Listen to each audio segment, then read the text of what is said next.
जय हिंद दोस्तों, मैं रंजीत कुमार आप सभी को स्वागत करता हूं आज के इस नए वीडियो में। तो फ्रेंड्स, आज के इस वीडियो में हम वज्र गुणन विधि से रैखिक समीकरण युग्मों का हल ज्ञात करना सीखेंगे।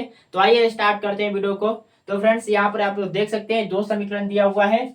8x प्लस 5y बराबर 9, 3x प्लस 2y बराबर 4। अब फ्रेंड्स, एग्जाम में समीकरण को इस रूप में दे सकता है या नहीं तो फ्रेंड्स इस रूप में दे सकता है। ठीक है, अब आपका काम क्या है? तो आपका काम यह है कि अगर एग्जाम में इस रूप में समीकरण को दिया है तो आपको इस रूप में चेंज कर लेना है। ठीक है, क्योंकि जब तक आप इस रूप में चेंज नहीं करेंगे आप C1 और C2 का मान गलत निकालेंगे। तो सबसे पहला आपका काम क्या है कि इस रूप में चेंज कर लेना। चलिए, तो इस रूप में चेंज होने के बाद आपको ऊपर वाले को समीकरण 1 मान लेना है और नीचे वाले को समीकरण 2 मान लेना है। ठीक है फ्रेंड्स, अब देखिए, चूंकि हमें वज्र गुणन विधि से हल ज्ञात करना है तो इसीलिए इस समीकरण की मदद से a1 b1 c2 तथा a2 b2 c2 का मान ज्ञात करना होगा। तो आइए हम ज्ञात करते हैं इस समीकरण की मदद से। तो यहाँ पे लिखेंगे हल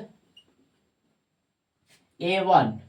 अब देखिए फ्रेंड्स, यहाँ पे एक का मतलब क्या है?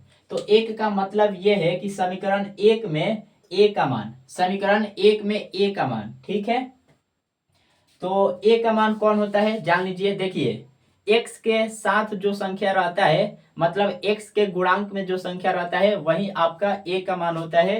तो यहाँ पर आप देखिए समीकरण एक में x के गुणांक में क्या है?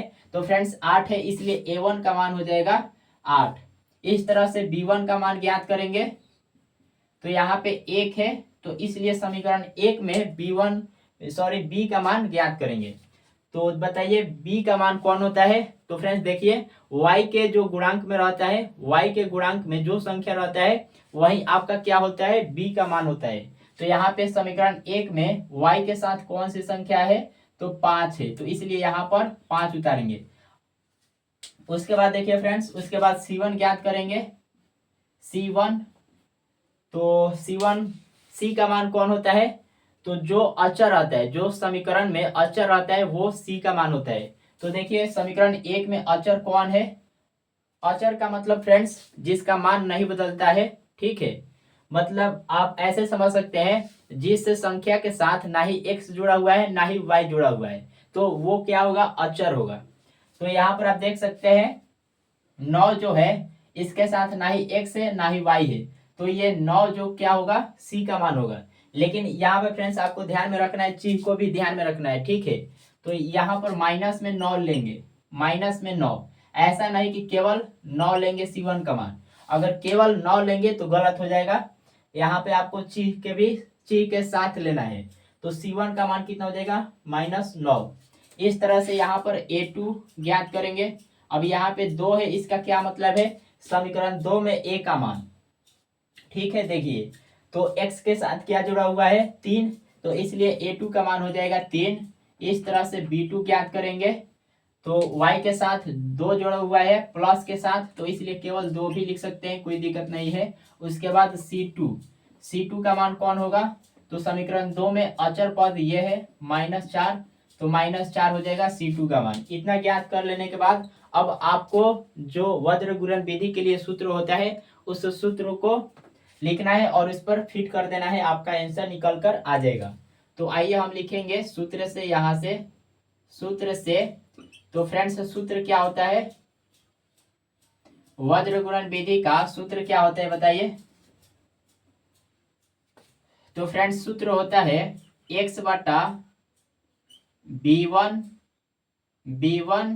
c2 माइनस b2 c1 बराबर y बटा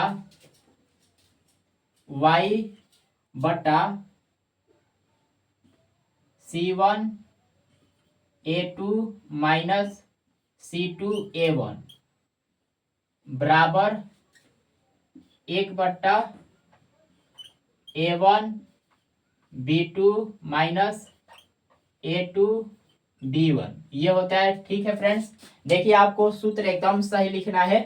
चलिए, हमने लिख लिया। आइए अब इसमें मान को फिट करते हैं। तो यहाँ से x रहने देंगे, जैसा है वैसे लिखेंगे x।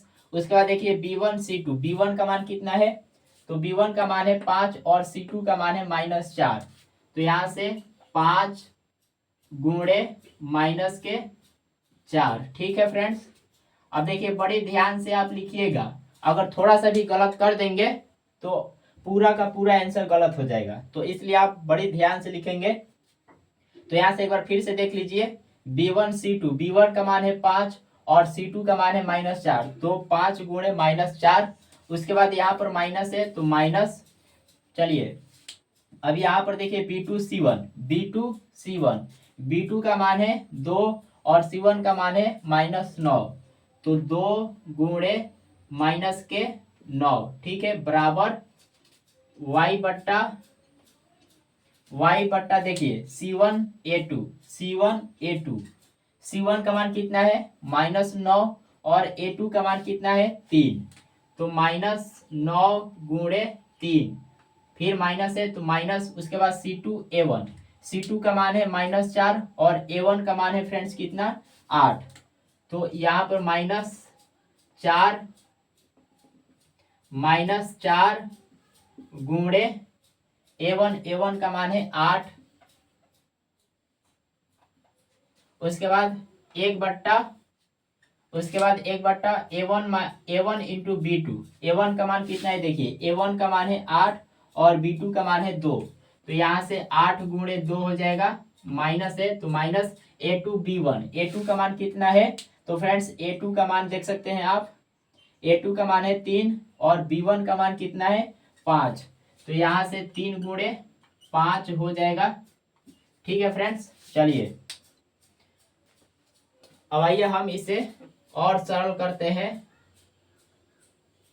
देखिए फ्रेंड्स, आपको हम बता रहे हैं, बहुत ध्यान से इसमें आप मान रखिएगा, अगर थोड़ा सा भी गलती कर देते हैं तो आपका पूरा का पूरा आंसर गलत हो जाएगा, सत्यानाश हो जाएगा। ठीक है, तो इसलिए आप बड़ी ध्यान से लिखेंगे। तो यहाँ से x बट्टा देखिए गुना करा लीजिए, 5 चौका 20, 5 गुणे -4, तो माइनस में 20 आएगा, यहाँ से माइनस में 20, उसके बाद देखिए माइनस माइनस हो जाएगा प्लस, 2 9 18 होता है, तो प्लस का 18 हो जाएगा, बराबर y बट्टा देखिए y के लिए देखिए माइनस में 9 गुणे 3, तो 9 3 27, माइनस में 27 हो जाएगा, माइनस में 27, उसके बाद देखिए माइनस माइनस प्लस हो जाएगा, 8 चौका 32, तो यहाँ से प्लस के 32 बराबर 1 बट्टा,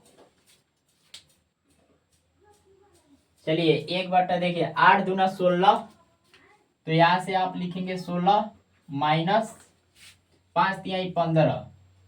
तो फ्रेंड्स इसको हम थोड़ा सा हट के लिख देते हैं, आप लोग समझ लीजिएगा। ठीक है, यहाँ पर हम लिख देते हैं, आप समझ लीजिएगा, 1 बट्टा 8 दूना 16 माइनस 5 तिया 15, ये हो जाएगा।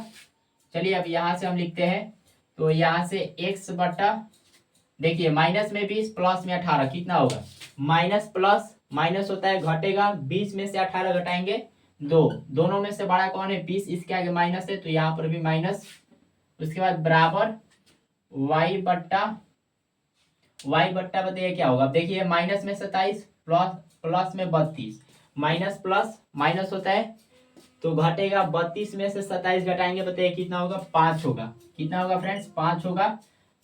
अब दोनों में से बड़ा कौन है 32 है, तो इसके आगे प्लस है तो यहाँ पर भी प्लस उतरेगा, प्लस लिखिए ना लिखिए कोई दिक्कत नहीं है।